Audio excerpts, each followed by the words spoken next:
बाराबंकी में चर्चित दलित युवती सीमा की हत्या के मामले में पुलिस ने खुलासा कर दिया है।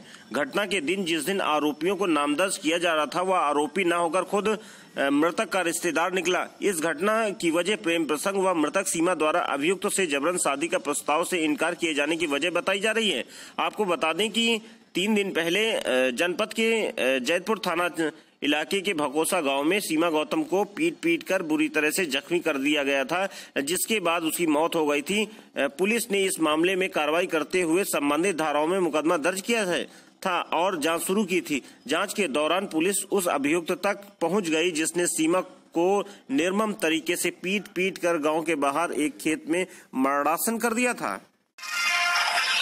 सूचना पर पहुंची पुलिस ने घायल सीमा को अस्पताल में भर्ती कराया था, लेकिन थोड़ी देर बाद सीमा ने दम तोड़ दिया। आनन फानन में परिजनों और कुछ लोगों ने प्रशासन को गुमराह किया और जांच के दौरान जमकर नारेबाजी भी की, लेकिन इस घटना का अनावर हो गया। तब जाकर पुलिस ने राहत की सांस ली। इस घटना के बाद इलाके के लोगों में दहशत का माहौल पैदा करने की एक साजिश भी रची गई, जो कि फेल नजर आई। दलित युवती की मौत के बाद गांव के ही संतोष वर्मा को नामजद करती हुई पुलिस ने उसे गिरफ्तार किया था, लेकिन बाद में पुलिस ने कड़ी जोड़कर उससे खुलासा जो निकला है वो चौंकाने वाला है, जिसमें हत्यारा कोई और नहीं बल्कि खुद मृतक के बहन का देवर ही निकला है। पुलिस ने बताया कि शुरुआती जांच में मृतक का मोबाइल गायब था और उसी को आधार मानते हुए पुलिस आज खुलासा करते हुए अभियुक्त को गिरफ्तार कर लिया। सीमा के शरीर को बुरी तरह से चोट पहुंचाई गई थी। पुलिस कप्तान सतीश कुमार ने पुलिस लाइन सभागार में खुलासा करते हुए मृतक सीमा गौतम की बहन के देवर को गिरफ्तार किया है,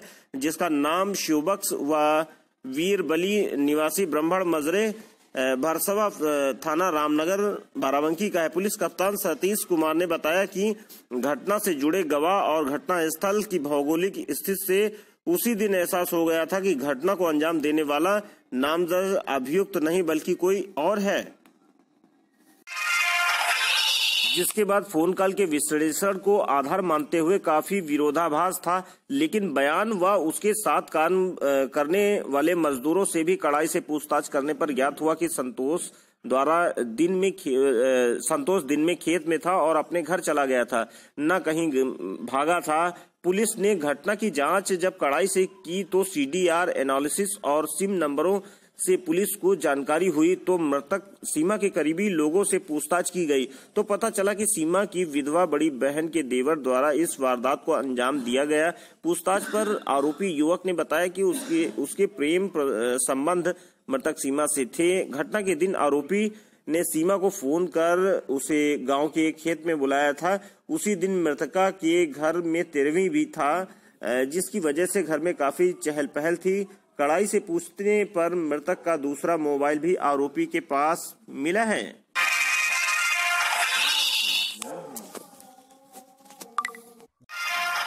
जिसके बाद इस घटना का खुलासा हो गया। पूछताछ पर आरोपी ने यह भी बताया कि मृतक सीमा के शरीर पर गहरे चोट के निशान की वजह मृतक सीमा द्वारा अपने आप को बचाने के लिए काफी प्रयास किया। उस दौरान वारदात का खुलासा न हो आरोपी ने सीमा को बुरी तरह से पीटा और पैरों से कुचल कर उसके शरीर के अंगों को तहस नहस कर दिया, जिससे घायल सीमा ने दम तोड़ दिया।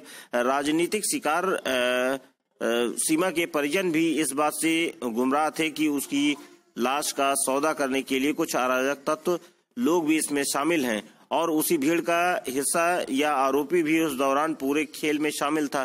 शक न हो इसलिए उसने भीम आर्मी द्वारा कथित राजनीतिक को करने के लिए महज लालच और सरकार को बदनाम करने के लिए पूरा ताना बाना बुना था, लेकिन वह भी कामयाब नहीं रहा। अब सीमा का हत्यारा सलाखों के पीछे है और राजनीति करने वाले बाहर। पुलिस कप्तान ने यह भी बताया कि इस घटना के बाद जिन लोगों ने मामले को राजनीतिक तूल दिया उनको बख्शा नहीं जाएगा।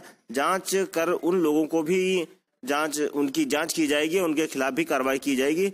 सीमा की हत्या करने के उन लोगों ने हत्या कर ऐसा क्यों किया है, इस वारदात के बाद जब हमारी इस तरह से न्यूज टीम सीमा और नामजद आरोपी संतोष के गांव पहुंची तो वहां भी स्थिति की भयावह तस्वीर देखने को सामने मिली। लिहाजा गांव वाले भी इस बात से घटना के खुलासे में अपनी भूमिका उन्होंने अदा की और सीमा का गुनाह भी भीड़ तंत्र के हिस्से से गिरफ्तार होकर जेल पहुंच गया, जिसके बाद घटना का खुलासा हो गया। शरीर पर गहरी चोट के निशान की वजह से सीमा द्वारा अपने आप मृतकों को बचाने के लिए काफी प्रयास किया, इसलिए उसने भीम आर्मी द्वारा रचित राजनीति को करने के लिए घटिया साजिश उसकी बेनकाब हुई है। मौके पर सरस इंडिया न्यूज ने पहुंचकर बारीकी से परीक्षण किया। कवरेज के दौरान पुलिस और कवरेज के दौरान बयान लगभग सच्चाई की ओर बढ़े। आपने पहले भी वीडियो में देखा है कि लोगों ने अपने जो बयान दिए हैं उनसे बिल्कुल स्पष्ट था कि जिसकी गिरफ्तारी पहले पुलिस ने की है वो निर्दोष है, और आज जो सच था वो सामने आया है, जिससे इन लोगों को न्याय मिला है। और आप ये देख रहे हैं कि गांव में आज यहाँ पर लोगों के बीच में काफी कितनी अपनी खुशी का इजहार कर रहे हैं। देखिए बाराबंकी से रामानंद गुप्ता की ये रिपोर्ट। संतोष को न्याय मिला, बहुत बहुत धन्यवाद।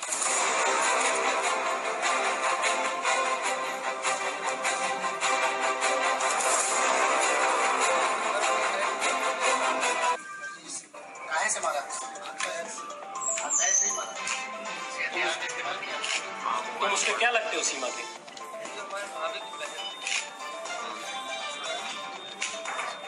ये है आरोपी। तुम्हें लग नहीं रहा तो पुलिस को पकड़ लेगी।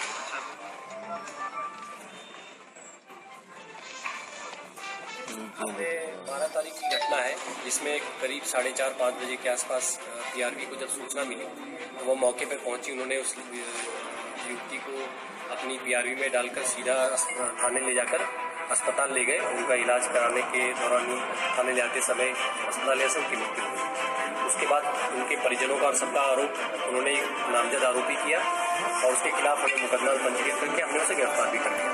लेकिन शुरू से ही हमें ये मामला संदिग्ध प्रतीत हुआ था, क्योंकि जिस आरोपी से हमने पूछताछ की वो हमें इसका कोई रोल लग नहीं रहा था।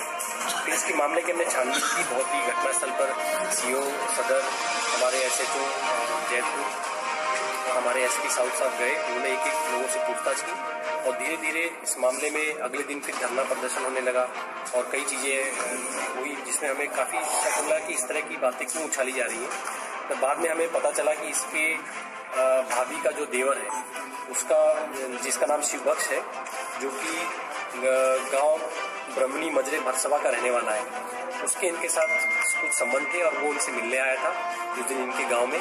और वहां पे गांव में आने के बाद इसने उसको मारा पीटा और उसको मृत समझ के वहां से चला गया। बाद में जब उस लड़की ने अपने मोबाइल फोन से जब फोन किया तो उसकी भाभी ने घर वालों को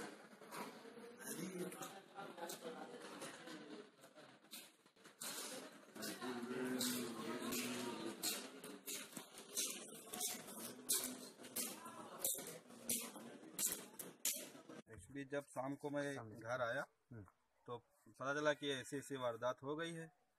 तो उसमें हमारे पापा भी थे, तो उन्होंने हमको पूरी जानकारी दी कि भाई ये लोग अपने खेत में जल खोद रहे थे और एक दूर मतलब खेत है, तो वहाँ पर इस वारदात को अंजाम दिया गया। तो उस बिहाफ पर जो है जो भी सूचना मिली हो लड़की के घर वालों द्वारा, तो वो उसी बात को मतलब मूल मान के यहाँ गाँव आए हमारे, और जो भी जिसका नाम लिया गया था यानी संतोष का, तो उनसे मतलब बातचीत करते हुए उनको घसीटते हुए लेके चले गए। आप बताइए रुपेश जी, जो मंशा थी फंसाने वाले लोगों की, उसमें क्या मंशा थी? क्या पैसा भी कुछ कहीं ना कहीं लालच मुआवजा ये कुछ? हाँ, लालच तो नहीं, लेकिन ये था कि हमें लगता है कि जहाँ तक हमारा आइडिया है कि ये जो घटना हुई है तो इसमें जो उनके परिवार के लोग शामिल हैं, तो एक्चुअली ये जो लड़की की जो शादी हो रही थी वो कहीं अलग हो रही थी जी। एक्चुअली परिवार वाले चाहते थे कि इसकी शादी जो है ना उन्हीं के किसी रिलेशन में हो जाए, तो थोड़ी बहुत जो प्रॉपर्टी है वो एक्चुअली उस लड़की के कोई मतलब वो भाई तो था नहीं जी जी, तो जो प्रॉपर्टी होती तो उन्हीं को मिल जाती। जब वो लड़की विदा होकर चली जाती जी, तो कोई प्रॉपर्टी जो होती तो उन्हीं को मिल जाती। तो इसी ब्याह पर उन्हीं के घर वालों ने सीमा के हत्यारे का एक बाराबंकी से बड़ा खुलासा हुआ, जो कि संतोष नाम के व्यक्ति को गिरफ्तार किया गया था, जो अपराधी नहीं था, लेकिन सत्यता अब सामने आई है, उसका हत्यारा दूसरा साबित हुआ है। आइए संतोष के पिताजी से बात करते हैं। जी चाचा बताइए कि कैसे आपका शुभ नाम? गजराज। कैसे आपके बेटे को पुलिस पकड़ के ले गई थी और कैसे खुलासा हुआ, आप क्या कहना चाहेंगे? जर खोद के आवा भाई कवरे से बैठा चला तो पुलिस आए कहें कि मां दस्तखत करो, तो दस्तखत कहें कहा दस्तखत कहें कि तुम लड़की को मारा है, और दोनों हाथ पकड़ के दोनों पुलिस घरिया ले चले गए। जब गांव के खड़े पड़ोस में रहे तो कहे कि तो जग खोद रहा ये कहाँ हम 3 दिन में गए हैं जी। लेकिन उनकी बात सुनबे नहीं कि बैठा ले अपनी माँ मान ले चले गए। मौके पर आपका लड़का खेत में था? खेत में जी। 3 दिन में जल आदमी लगा खोद रहा। अब आपको कैसा लग रहा, आपको न्याय मिला है? नहीं, अब न्याय मिला तो बहुत खुश है। आइए संतोष जी की माता जी से बात करते हैं। माता जी बताइए कि आपका बेटा चूंकि गुनाहगार नहीं था, क्या कहना चाहेंगे आपका? हम कहना चाहते हैं कि हम गुनाहगार हमारा बेटा नहीं था। दिन भर जर खोदा लौट के आवा अपने दौर पर बैठा है और पुलिस आके उठा लिया। तुम पंजे हमरे बहुत मदद किया, हमका बहुत अच्छा लगा। और मुला वो गुना उनका दिन जाए कि जो मैंने बिना गुना के हमारे लड़का पकड़ा। अच्छा रोज भाई हम खाए तो नहीं चले। और भी कुछ लोगों से आप आगे जाओ भाई साहब, भैया आइए आगे आइए। कुछ लोग आइए ग्रामीण के दूसरे लोगों से बात करते हैं।